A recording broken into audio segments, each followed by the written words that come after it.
Welcome back to Founders in the Field, the show where we go behind the scenes with agency leaders, consultants, and creative founders to show you how they're building, scaling, and staying sane in the trenches. I'm your host, Stefan Bradley, and today's guest is Monty Fowler, Managing Partner at Aspire 6. How are you doing, Monty? Great, Stefan. Nice to be here, man. Thank you. Perfect. Thank you for coming on. Let's dive straight in. For people who don't know your journey or don't know your story, take us right back to the beginning and what sparked your journey and what made you start your own business. Sure. So I started my professional career after I left the Army.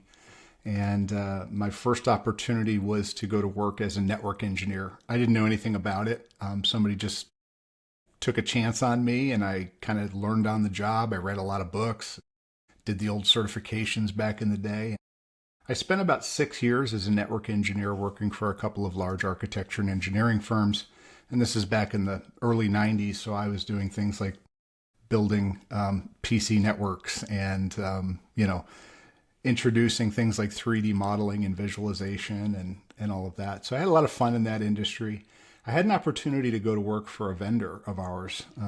They had come in and done a presentation for us, and one of their VPs was with them. And he said to me afterward, he goes, "Hey, you would make a really great systems engineer." And I'm like, "I don't know what that is, but thanks."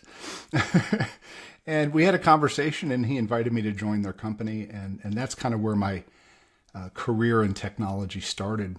I spent about 3 years as a solution engineer, SE, back in the day. And then I had an invitation from my mentor to move over into sales. And that really kind of changed the whole trajectory of my career. That same mentor invited me a couple of years later to follow him from our company that we were at to a new startup. That was in 1999. And it was right kind of at the tail end of the first dot-com boom.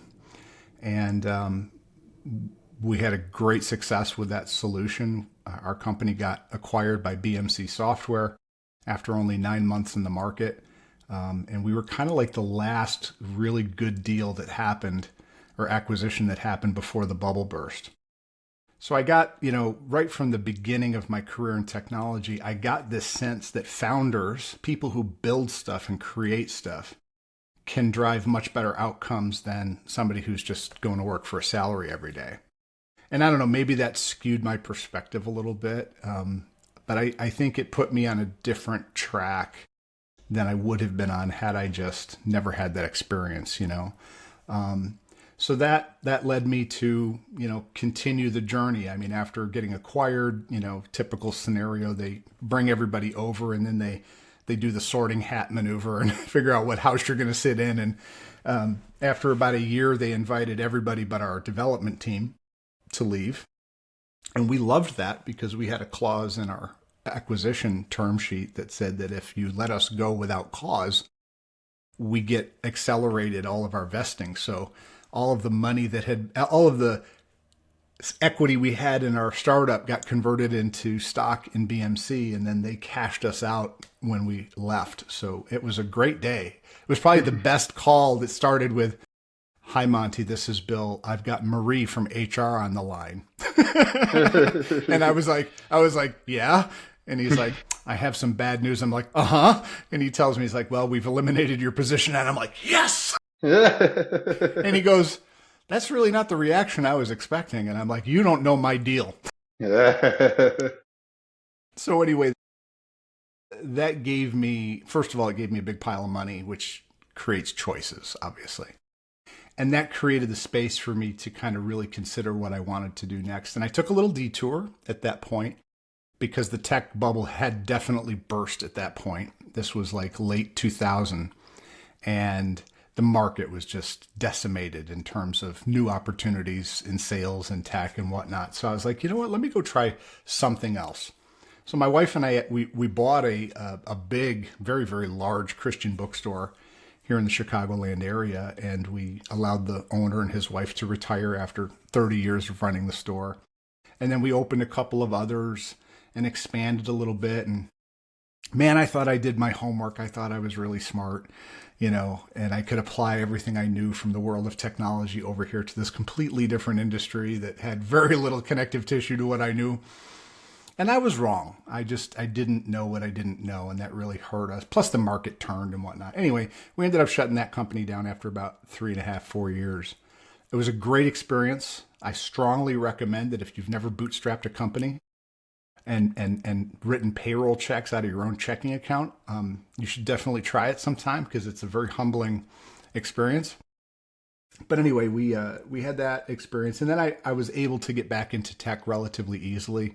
I called up my buddy and we had done the previous startup with, and he's like, "Yeah, let's go do this over here." And so as I sit here today, I've been a founder of 3 different companies. I've tried it in multiple different ways. I've started a retail business. I've started a consulting business, and then I've like a 2-man shop consulting business. And now I find myself as a co-founder in a much larger consulting firm. And along the way, I've learned what's good, what's bad, what works, what doesn't work. I've learned how to navigate every macroeconomic environment you can think of. I've lived through wars, financial collapses, the housing market bubble bursting, a pandemic. That wasn't on my bingo card. I don't know about yours, but got that badge, that merit badge, right? And at the end of the day, I'm still here. And every company that I've worked for, every role that I've had, I've been successful to one degree or another in getting the job done. And I'm now using that experience and knowledge and passion kind of on the back nine of my career to help other founders get it right and get it right faster than if they didn't have our experience and our help and our knowledge, That's some experience you've got there from multiple different sort of avenues that you went through. And obviously, like you said, market collapses, 2008 would have been one of them. Obviously, COVID was another big one of them. So you've definitely got the stripes on your badge, I would say, to help, and the knowledge to help these founders. And is that what Aspire sets out to do, to help founders navigate? Yeah, I mean, we're a little bit different than most boutique consultancies, which is kind of the lane that we swim in. Everybody on our team does not come from a consulting pedigree. Nobody on our team ever worked at McKinsey or KPMG or Accenture. Not that there's anything wrong with that. Those companies do phenomenal work for thousands and thousands of companies every year. But we wanted to focus on a little bit different segment of the market because, and I firmly believe this, and I'm not the only one talking about this right now, the fundamental deal for founders has changed significantly in the last 3 years, let's say, ever since we kind of came down from the sugar high of COVID and free money and all of that. Founders today have fewer plays in their playbook than they did 3 years ago. They have much more restrictive access to capital than they did. And depending on the type of company that you're starting and what market you're trying to serve and what category your product is in, you may not have any access to traditional venture capital or even lending capital. All of that has tightened up, and the market's attention and interest has shifted to a very specific set of companies and capabilities, and it all revolves around AI, right? If you don't have a strong AI story to tell, it's going to be really hard for you to get what I'll call traditional VC funding. Is there money out there? Absolutely. But it's like getting your kid ready for college and knowing you can't afford a private university. So your kid has to go apply for every bloody scholarship that's out there. So you spend hours on these websites filling out and writing essays for, the Knights of West Monroe, have $1,000 scholarship, and you got to write a essay about, the importance of the beaver, in our state or whatever. That's the way it is with founders right now. So we started our firm with a focus on 2 things: founders that don't have access to the traditional playbook, and 2, founders who are looking for partners who are operators and not consultants. And there's a very specific distinction between the 2. Everybody understands or has heard the old adage, if you can, you do. If you can't, you teach, right?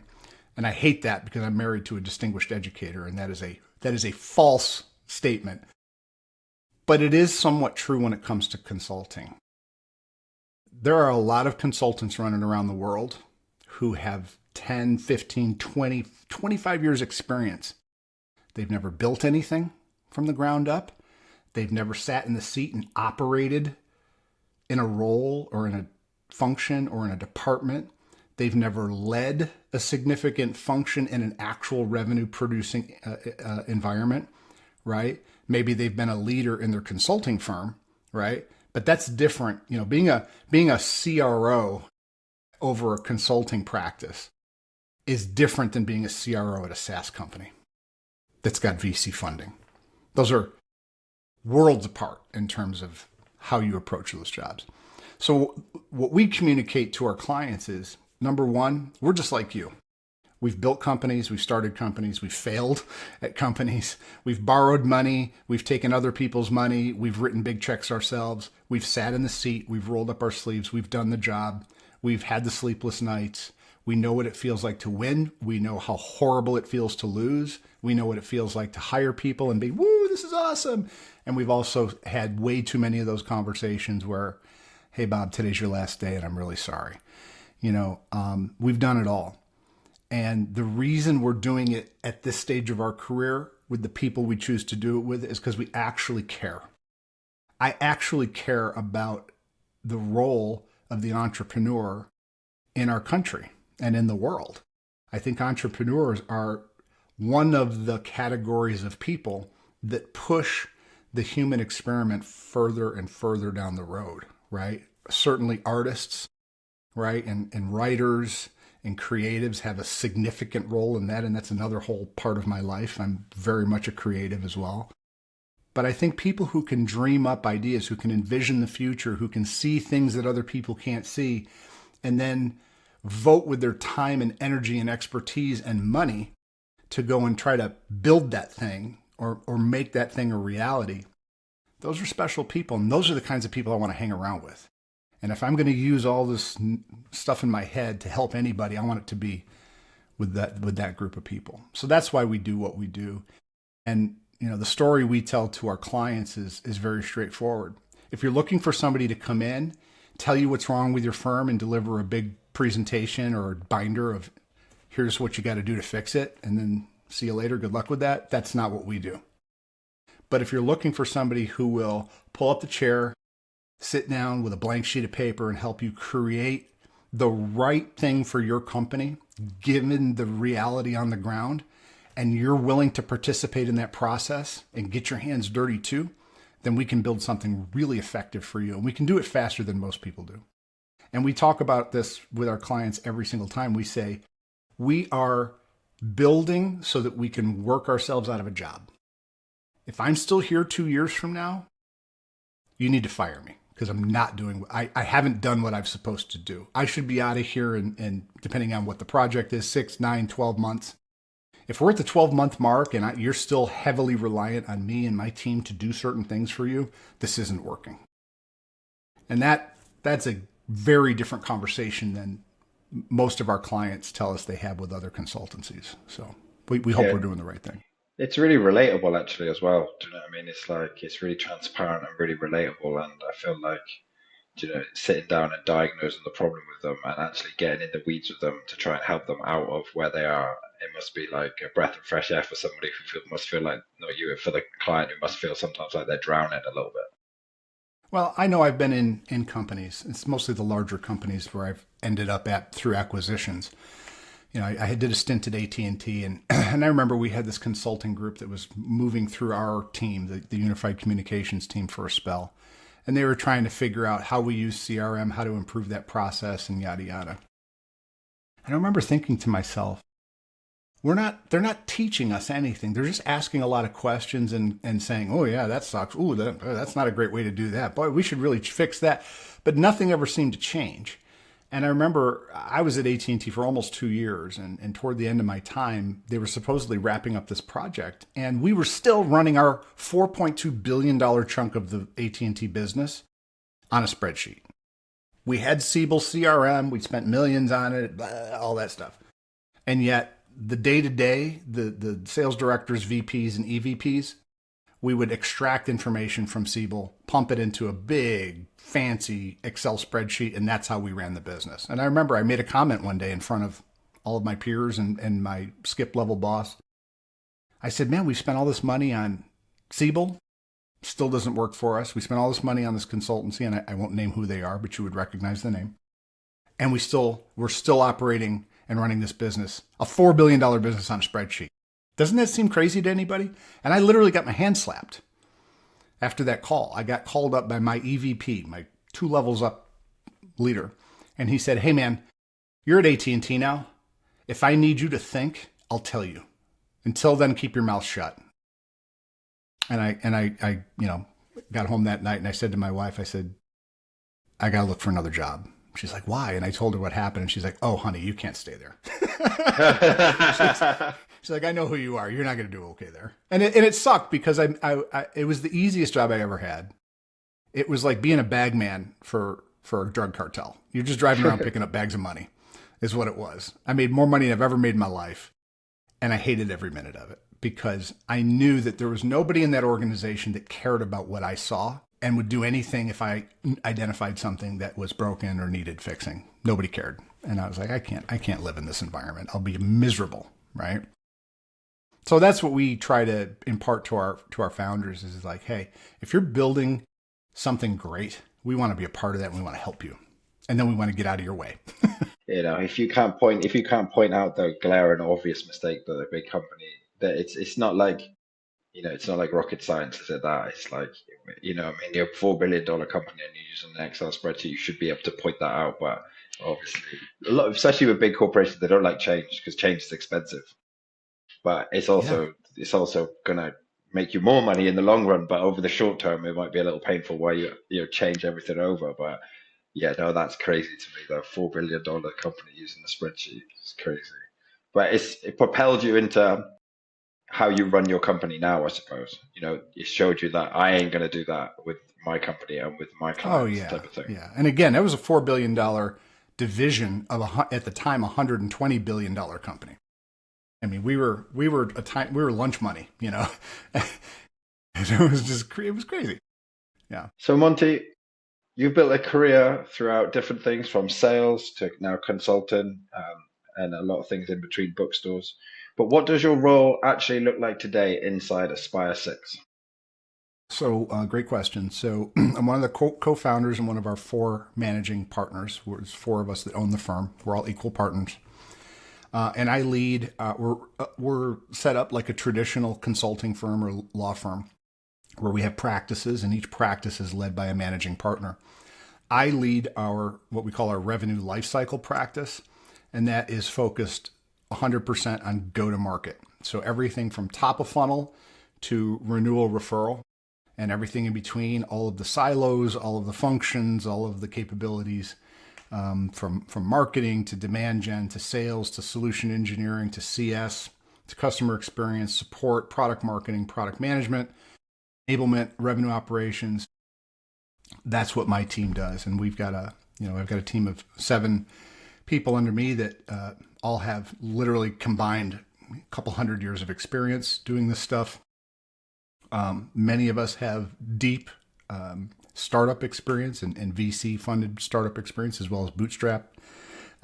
We've all worked for Fortune 20 companies over the years. So we have a good range of experiences and capabilities that I think really make for a unique kind of a culture for us as a consulting firm.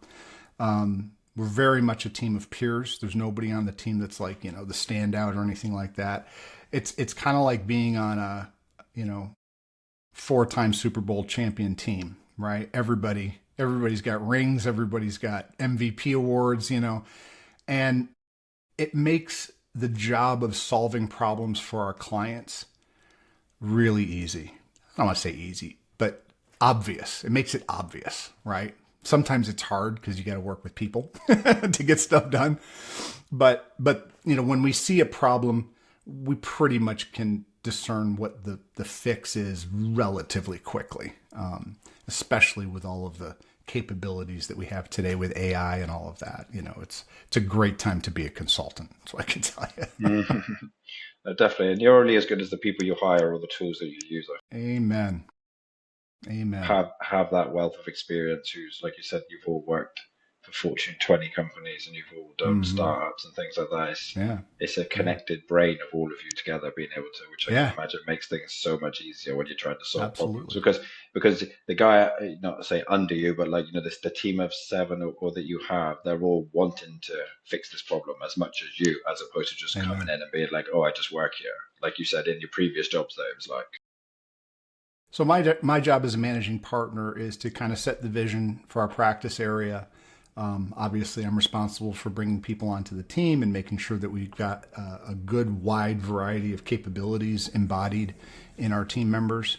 I also spend a fair amount of time talking to prospects, networking, just creating deal flow for us. And like, the work that we do for our clients, I manage along with one of the other folks on our team who's just a pure marketer. We manage all of the outbound marketing, not only for our practice area, but for the other 3 practice areas in the firm, 2 of which are active outbound right now. One of them is really kind of focused internally on building our business.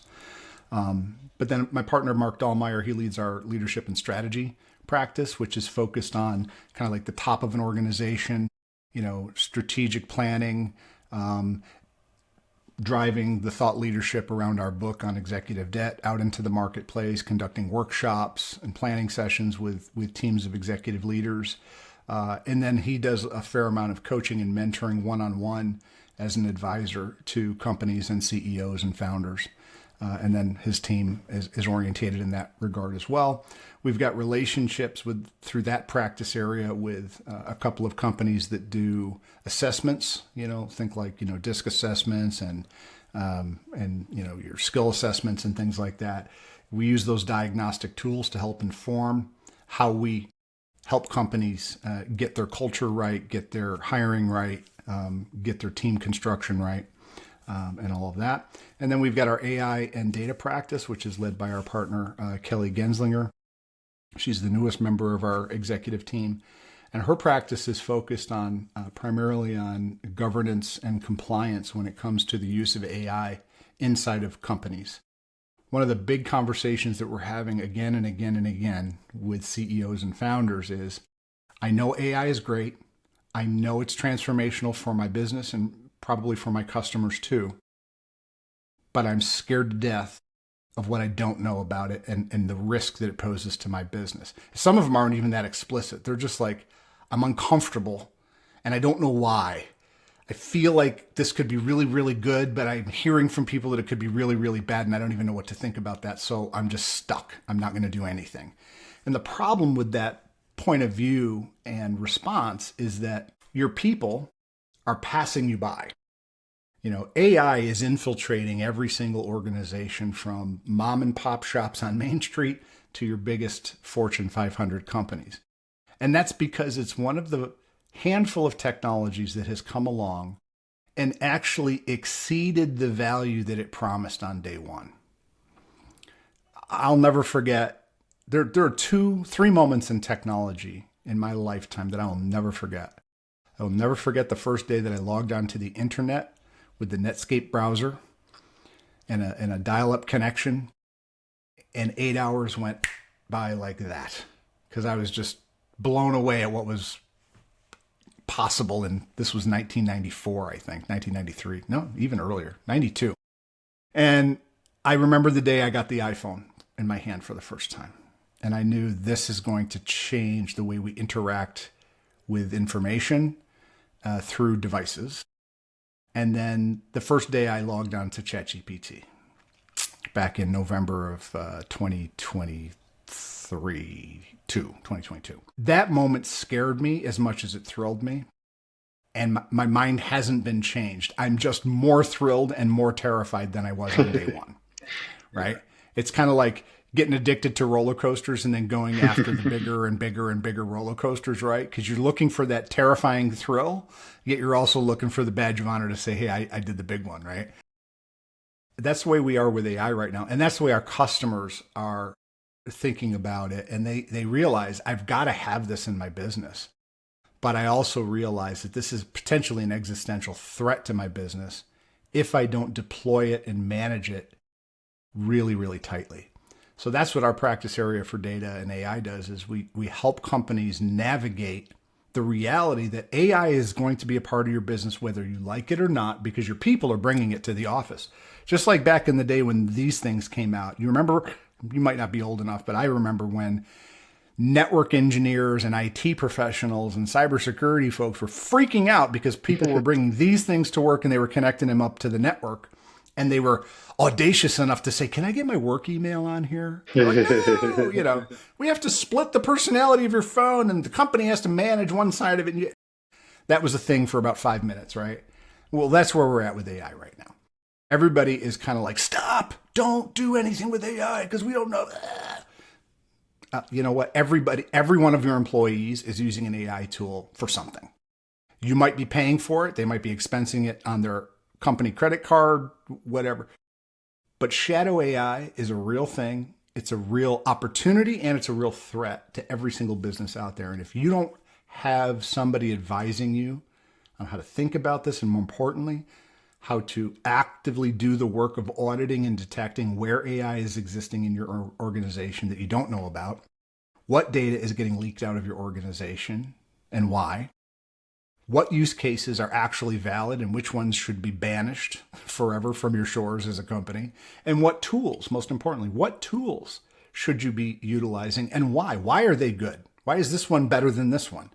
And having an opinion on that, an actual stance to take, right?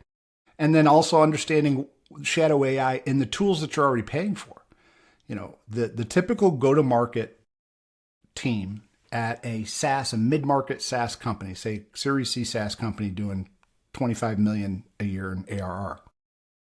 They have over 120 SaaS subscriptions in their organization, in their tech stack, across everything. Now, every single one of those SaaS companies is racing to put AI functionality into those SaaS products. So if you had a perfect solution to keep ChatGPT and Claude and all this stuff out of your organization, you still have a massive open gate in your existing SaaS tools that very few firms are looking at that. I mean, more and more are starting to realize because folks like us are talking about it in the marketplace.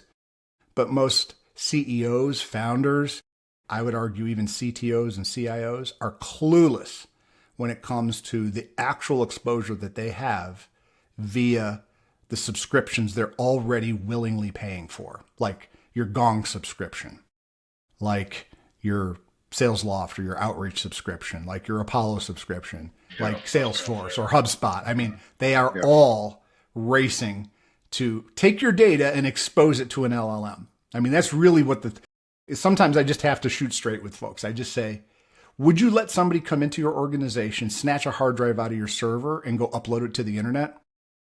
Well, of course we wouldn't do that. Well, that's exactly what every one of your employees has the opportunity to do if they have a free ChatGPT subscription or a $20 ChatGPT subscription. They can do that. And you wouldn't even know what's happening. And they're just like, Yeah, and it's so true because they can be like, yeah, we haven't got AI in our infrastructure, but that's actually a hindrance to you because it's allowing so many other people to be in there with their phones who are going to be using it anyway, but it's not going to be as efficient, and it's allowing you to be open, as you just said. Then they can just come and sort of grab the thing. So it's almost sorry, go ahead. I was just saying it's almost like a necessity to actually have this embedded in to be ahead of it, because if you're not ahead of it, then you're going to be leaving yourself open I can't find a better way of putting it. Yeah, that's exactly. I mean, it's one of those things. It's like you either pay the piper now or you pay the piper later, right? And the piper's a lot cheaper when you invite them over to your house. No, definitely, I have to agree. My next question is probably going to keep us on this AI subject, but my next question is: What is the biggest shifts or trends that you're seeing in your in your space right now? Well, in the consulting business, especially, AI is everywhere, right? Because it is the ultimate force multiplier, and especially when you're talking about a person or a role that has expert level knowledge in their domain, AI becomes a phenomenal tool in the hands of somebody like me, right? Who's got 35 years experience, deep domain experience and expertise in very specific areas.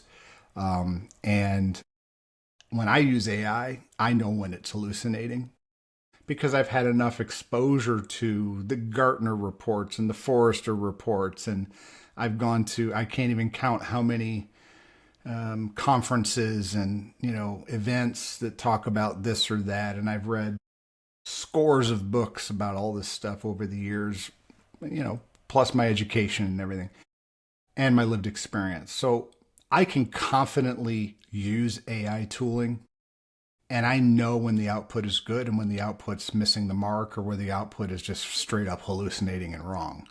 So I can deploy and utilize AI tools in a way that somebody with only 10 years of experience couldn't, right? They would get a different result than I would asking the very same questions or seeking the same inputs or outputs from AI.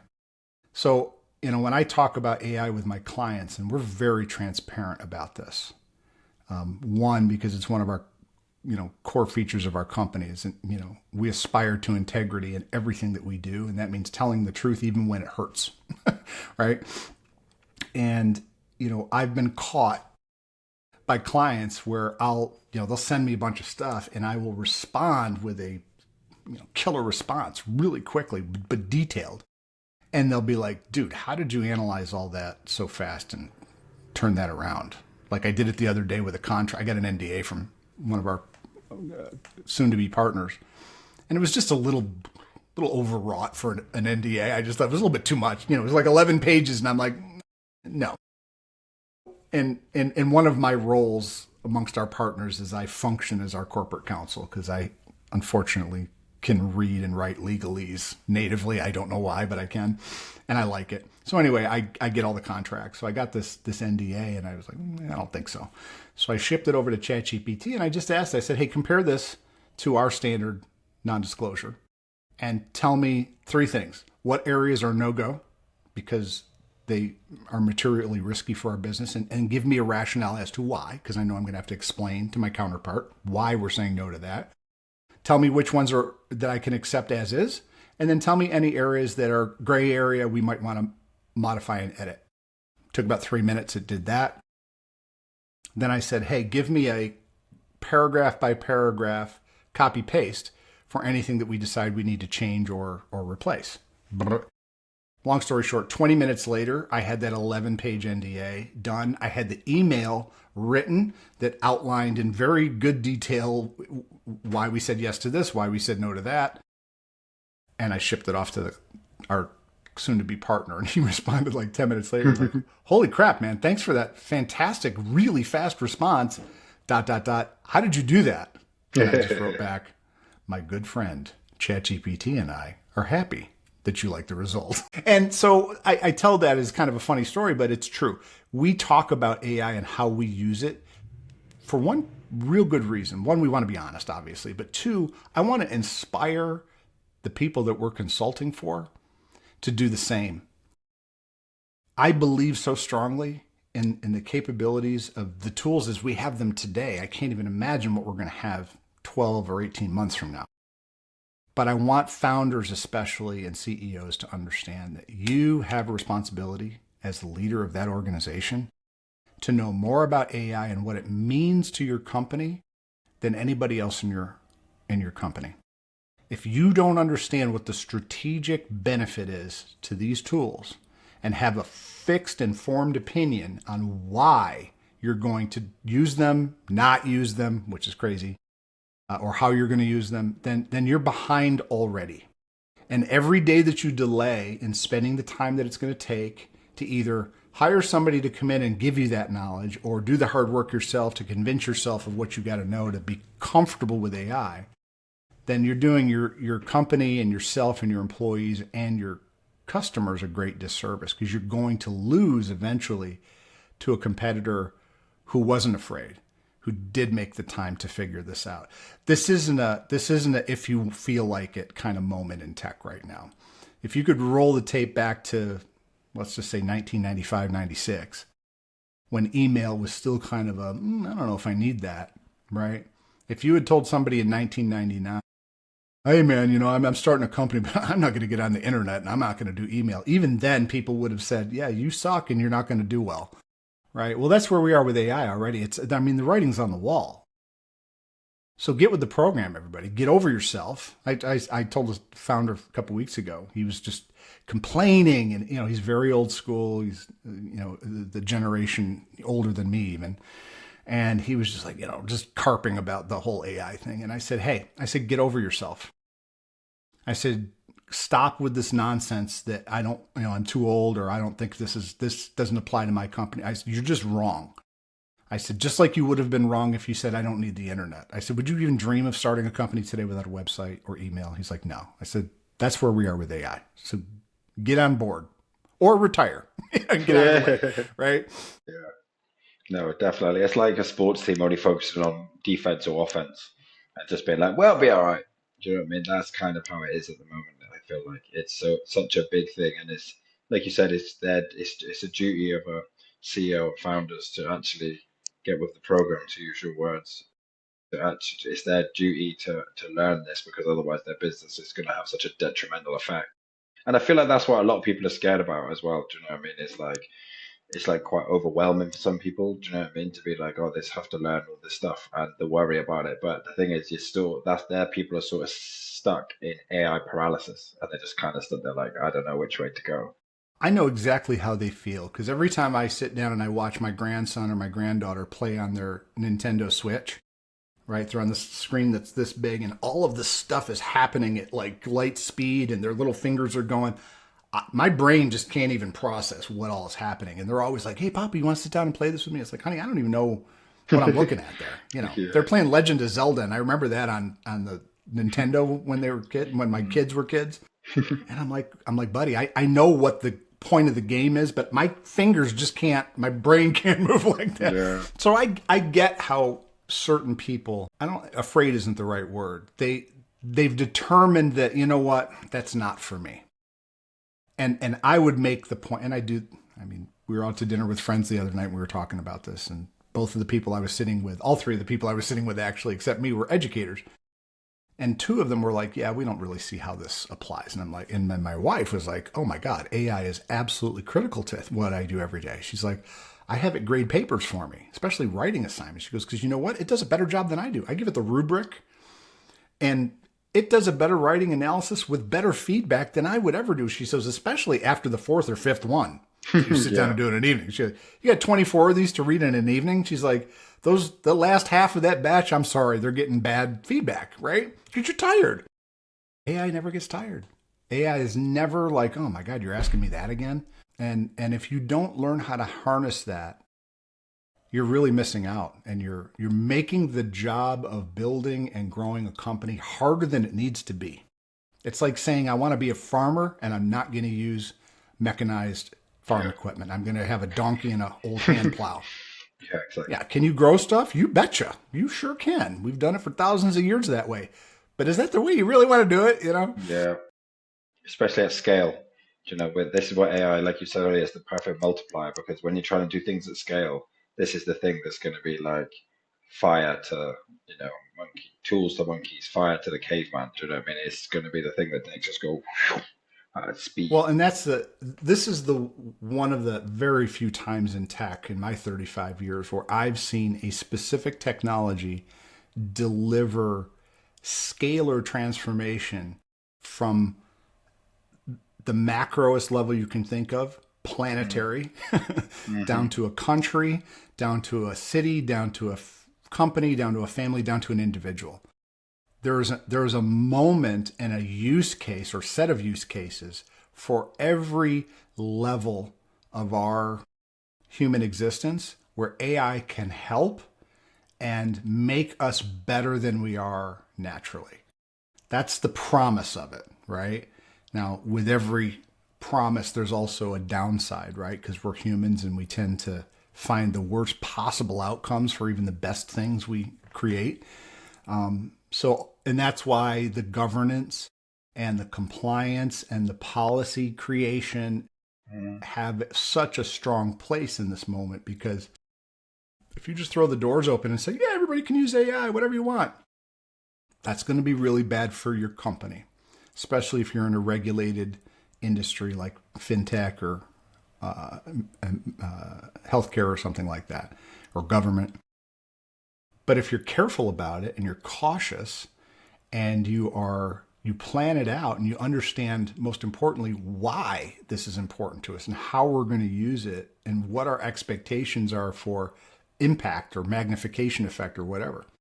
But I tell our clients that as I sit here today, me as an individual contributor, I am on a bad day 5 times more productive. And on a great day, like when we're done here, I've got a 5-hour block of focus time and I'm going to go hard and heavy into my world of ChatGPT to do some great stuff.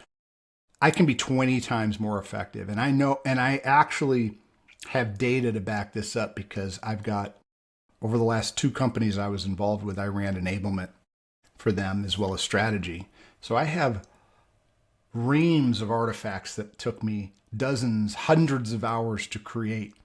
I can create those same things now in minutes with AI, right? And this stuff is stuff that I created 4 or 5 years ago. It's not that old, right? So it's still super relevant, but I can create it in minutes with a conversation. I don't even write prompts anymore. I just talk to ChatGPT now. And, it's incredible. And I actually spend my time when I'm on my daily walks in the woods. About half of the time I listen to music. The other half of the time I converse with ChatGPT, and we don't actually work on anything other than getting to understand one another better. I've got a whole project in ChatGPT, which is just, I give ChatGPT these little Monty riddles to help solve, and we talk it out, because I want it to get to know me and I want it to get to understand how I think about things. And I talk to it about stuff I read in the news or things that are happening in my life and whatnot, because I want it to get as full a picture of who I am, so that all of that can be part of its impersonation of me, right? Because that's really what we're asking the idea is. Impersonate me. Mm-hmm. Become my digital brain and speak and work and create things like I would on my behalf. And the best way to do that is really give your AI an opportunity to get to know you. And I know that sounds like all creepy and weird and sci-fi. Not to me. But yeah. But it's the reality of the thing we have in front of us right now. And so why wouldn't you give it a try? Give it a try. What do you got to lose? A couple hours of your time? Yeah. And you'll have you'll be able to tell a cool story in front of your teenage kids, and they'll be like, "Oh, that's cool, Dad." Way to go, boomer. No, I'm the same with my ChatGPT. I'm always talking to it and getting it to ask me questions about myself, telling it more about my whole life. I've written like a little I have a life story from when I was a kid, what's happened in my life, and then I try and get it to give me some improvements that I can do that's going to make me a better, what I do, a better entrepreneur, better this, better this. And where do I go wrong? It's quite like humbling, obviously, because it tells you very straight to the point, like, you know what I mean? You slack off here, you do that, you know what I mean? You can improve this here, but I feel like you're bang on the money there. Do you know what I mean? The more it gets to know you, the more picture it has inside here, the better output it's going to be. It's remarkable. It's remarkable. I mean, I marvel sometimes because my wife will use it to write email responses to parents, because if you have an educator in your life, you know that when a parent sends an email to a teacher, it has a 9 out of 10 or 90% chance of being for something negative. It's usually not to praise the teacher and all that. So, she gets multiple emails like that a week, and they're very, very emotionally draining, because for a teacher, they've got to toe that fine line between telling the truth about the kid and the situation or the incident or whatever it was, and also not inflaming the parents to the point where they're going to freak out and cause trouble for the school board and all that. So she couple of years ago started using ChatGPT, and she gets it to write these responses to the parents. And it's remarkable, first of all, that because she does all of her grading and curriculum development and all of that in ChatGPT, it has context around her current class. It knows the kids like she does, right? Because she talks to it about them. So when she goes into, like puts the parent's email in, ChatGPT already has a context for it.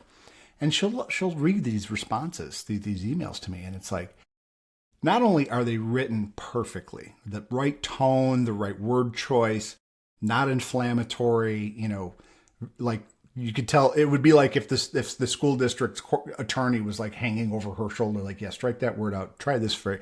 It's perfect. But it also sounds just like my wife.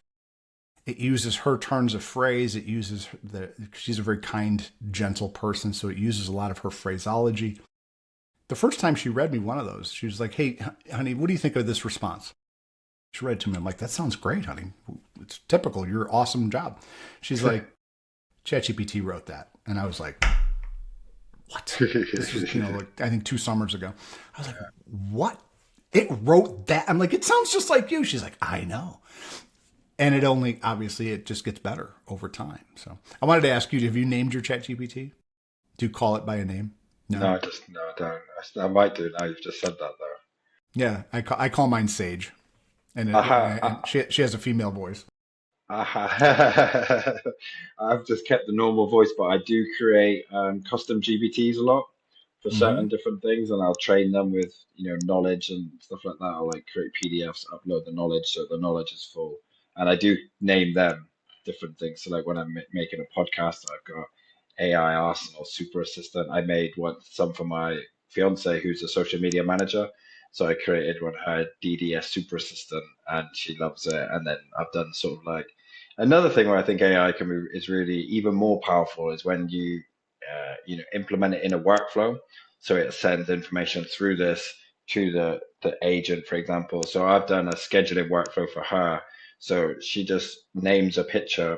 So she does it for like bed companies. So she'll just name the bed Chesterfield bed, puts it in a folder. The folder sends it to the agent. The agent then reads through the folder, the file, and then we'll send it through to her scheduling app, and it'll be there with like a prompt, a caption like this big, and she reads it. She's like, how are you gonna? It's all in the training of it, of course. Do you mean? And like you said with your wife, the more she's trained it, it can now tell. You can't tell the difference from whether it's her or whether it's the AI. And I feel like I did read something on on your Instagram, on your LinkedIn that said if your email sounds like it was written by a caffeinated person reading a thesaurus, and I feel like that is it. Whereas you know what I mean? Like you can have it, like you just said, your wife's managed to get it to sound just like her.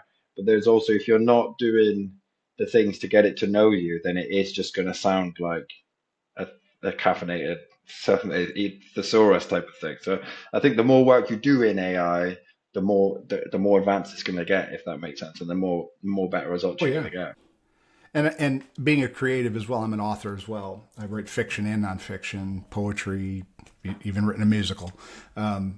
I use ChatGPT in my ideation workflow. I use it like I would a research assistant or somebody who's got domain knowledge in a particular genre or whatever. I use it as my primary line editor whenever I write something because it's very, very good. And I used to have to pay somebody to do that, and I don't have to anymore. I still employ human beta readers to tell me to read the finished product before I publish because that's really important.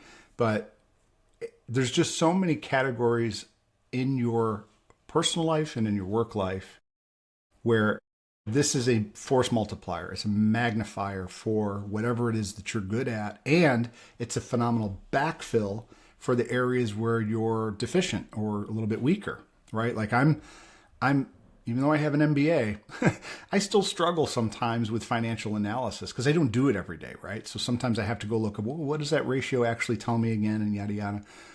Well, today I can just take an entire spreadsheet of 10 years of financial data and feed it to ChatGPT and ask it very specific questions against the data set, and it gives me answers that I need to make decisions where I don't have to spend the time doing the analysis because I trust that this is structured data. You know how to calculate all the ratios.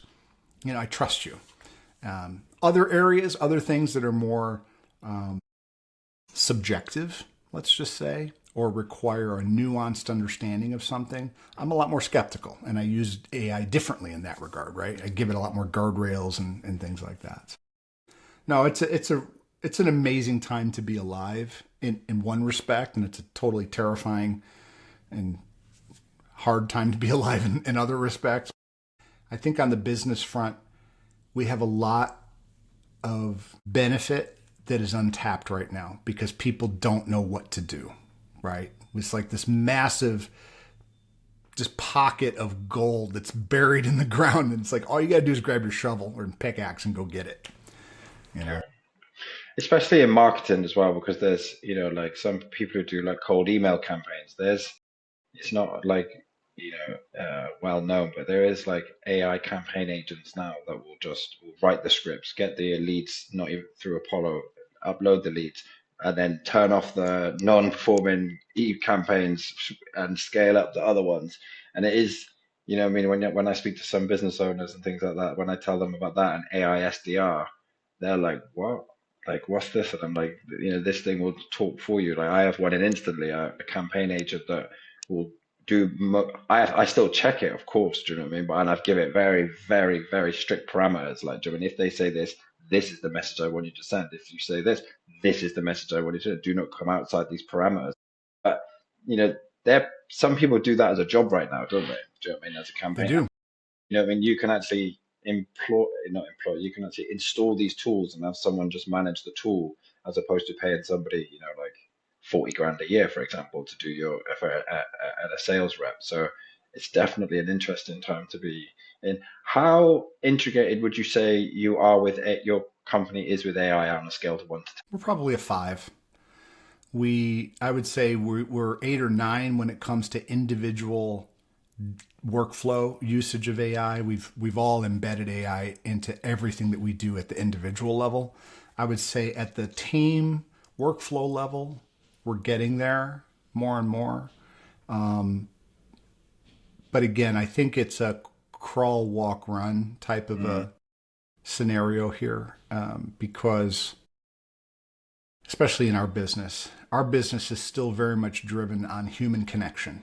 It's people helping people, really, at the end of the day. We all grew up in the age of Mr. Rogers, and he always said, look for the helpers. And I think every one of us is, to one degree or another, a helper. We enjoy helping people solve problems and move their businesses forward. And to the extent that AI can help with that, we want to evangelize that, but we also want to advise a healthy level of skepticism and caution.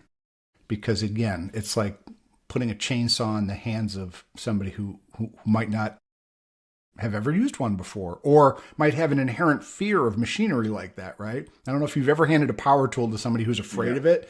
Oh. You immediately realize that was a mistake. I shouldn't have done that. Yeah. Me when I was 18, that was me when I was 18. I remember using a discount for the first time. I was more afraid of it than anything. Yeah, or taking somebody out to the rifle range, for the first time, who's never handled a gun, and they're just like, just let me take. Why don't you sit over there? This was a terrible idea. What am I doing?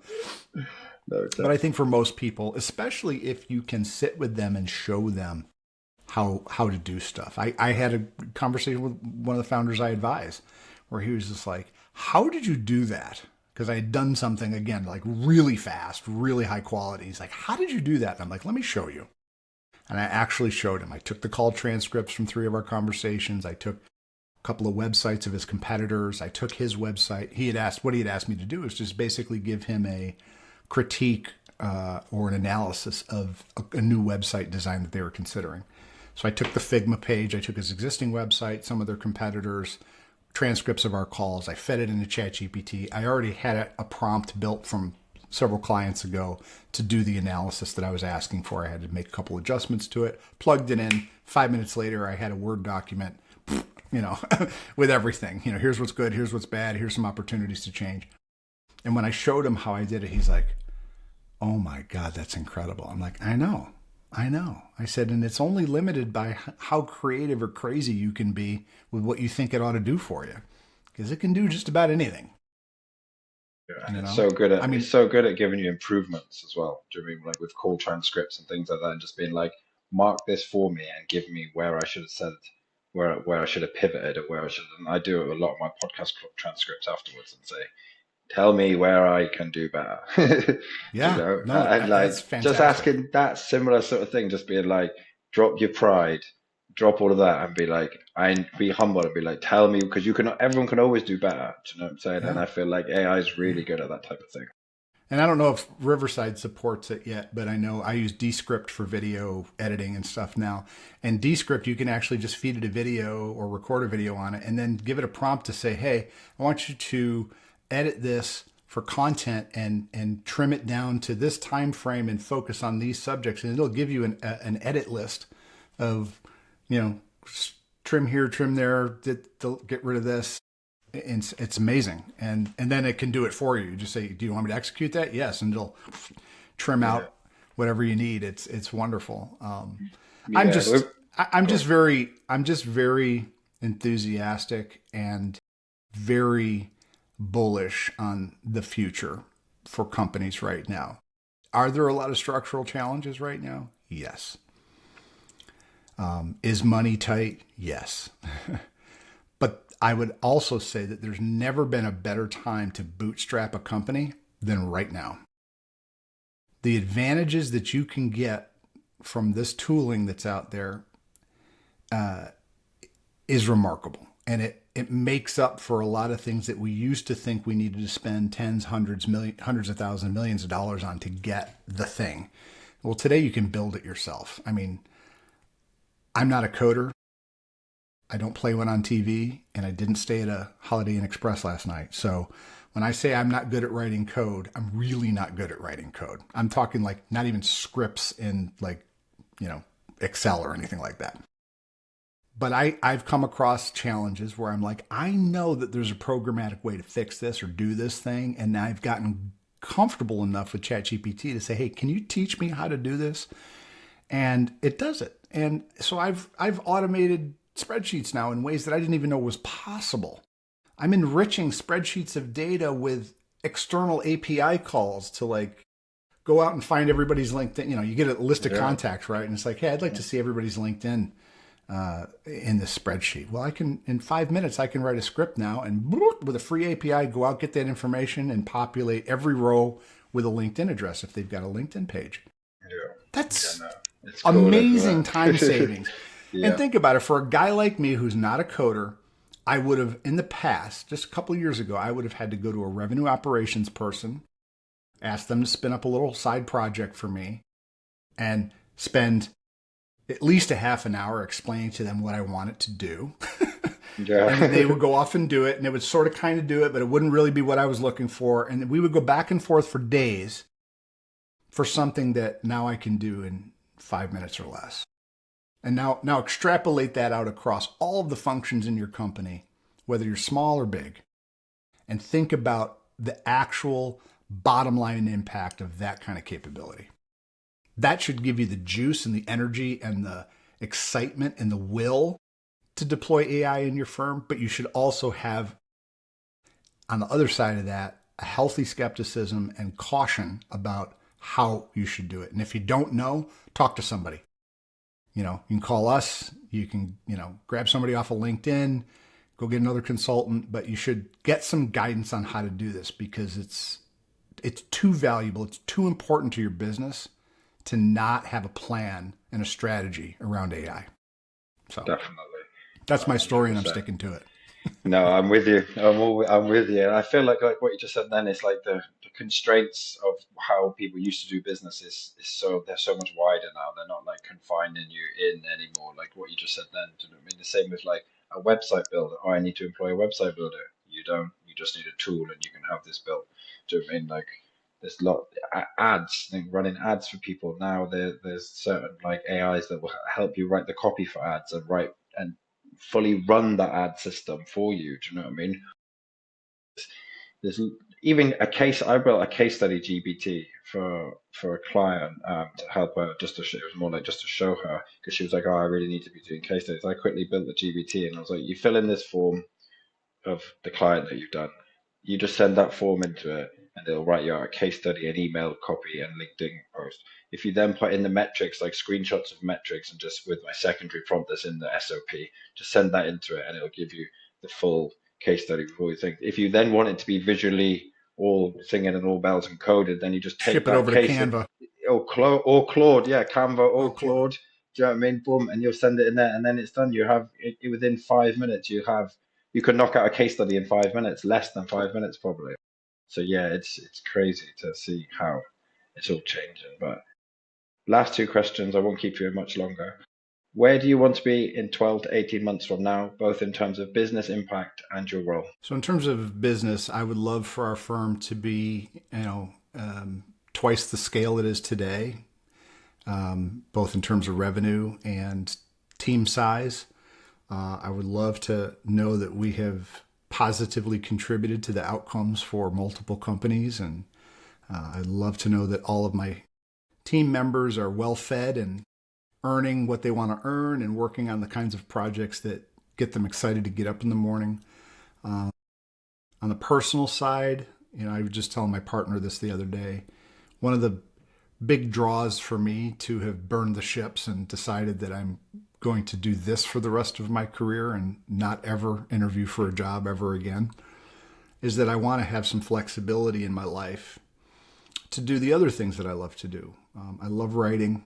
I have a fiction trilogy that I started almost 15 years ago now, and I wrote two of the three novels, and the third one has been in development for over a decade now, so I owe my fans that.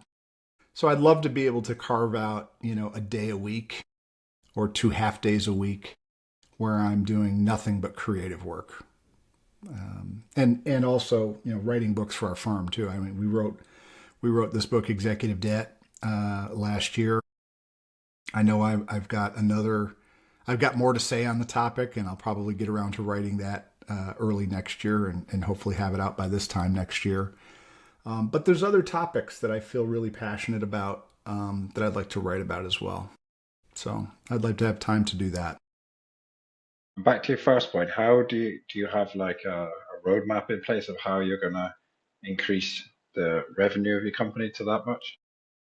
Yeah, I mean, it's about making sure that our practice areas are aligned to the things that the market needs, making sure that we're telling stories into the market that are going to attract people to our mission, to our vision, and to our values, and that they'll see value in what we do and make the decision to work with us. But when it comes to like a hard plan and whatnot, I firmly believe that, I'm a person of faith, so I know that as long as I'm doing everything that God asks of me and I've got the right heart attitude, there will be blessings at the end of it. What that blessing might look like, it's not up to me. And I've learned a long time ago that I need to express the notion of success in terms other than monetary terms, right? When I think about success for me personally today, it's being able to pay all my bills and still put some money aside for the future, but not have to wake up every morning thinking about, oh, I got to close that deal. Oh, I got to get that thing. And that part of my life is over. I don't think like that anymore. Yeah. So I would much rather just know that my life is comfortable and taken care of. And now I've got the bandwidth and the space to pour into the people on my team, to pour into my clients, and do everything in my power to make sure that our company and our clients' companies are as successful as possible. If I can do that, I can go to bed at night feeling good about my day. Definitely. Are you Christian? I am. Yeah. I was baptized this year. I'm born again this year in April. That was me. So Praise God, man. definitely, yeah, definitely relatable. Welcome to the team. Well, my mum and stepdad have been trying to get me on this team for a long, long time, but yeah, no, beautiful thing, and I think trusting in God, it takes a lot. It takes a lot to do that when when you're talking about money and things like that. But I feel like if anyone's if anyone can do it, it's him. I mean, he has such a broader understanding than what we do. They have the bigger plan to everything, and I feel like we only sort of see this part. know what I mean? Whereas he has the big broader We understanding. So only like I forget who said it, but we only see through a glass darkly what God's plans are. But that's where faith and trust come in, right? And I have unfortunately the experience of being 59 years old and being married for coming up on 35 years, 4 kids, 2 grandkids, lots of business success, way too much failure. We've been through everything that a family can go through: cancer, unexpected loss of a loved one, addictions, school trouble, lost a home, financial ups and downs, all of it. And we're still here and we're stronger than ever. And that's only because of God. And so I've learned to just hand everything over to him, trust that he's got a better plan than I do. And that my job primarily is to just stay out of his way. Every time I feel like I've got to take the reins and help God, I have to remind myself that that never turns out the way I expect it to. no, definitely, 100% relatable. Monty, my last question is, if you could wave a magic wand and remove one friction, either in your business or in business in general, what would it be and why? Well, in this role that I see myself in now, so much of what I do is helping founders and CEOs have the courage to say, I need help. I don't have all the answers. I can't do it all myself. The plan I made to grow this company isn't working, and I need to be humble, and I need to have somebody come and help me. I wish that was an easier conversation, because it's a hard thing to tell somebody that your baby's ugly, you know, Yeah. or your baby is their growth is stunted because, you've been giving it cigarettes instead of healthy food or whatever, that's hard for a parent to hear. And it's hard for a business owner to hear. And I know, because I was on the receiving end of conversations like that, especially when we had our bookstore. Yeah. I didn't want to shut it down. I didn't want to fail. And I was just writing checks and not taking a salary. And eventually my finance guy came to me and he's like, bro, he's like, bro, you can't afford this anymore. What are you doing? And I'm like, I don't want to shut it down. And he's like, you got to, just do it. He goes, you can still walk away with a little bit of money in your pocket. He goes, if you go another 3 months, it's over, Johnny. I'm Yeah, like, oh. yeah. So Rip the Band-Aid that's off. something I wish I could change, is to get people to see the forest for the trees faster. So where can my viewers and listeners get in contact with you, Monty? Well, you can find me on LinkedIn. Just search for Monty Fowler as it's written there on the screen. You can also find me at my company, Aspire 6, up there, aspire6.com. And then if you go on our website, you can actually, hang on, I'm going to have it, edit point. I'll be right back. Okay. And if you're interested, go on our website and you can get a free ebook version of our book on executive debt.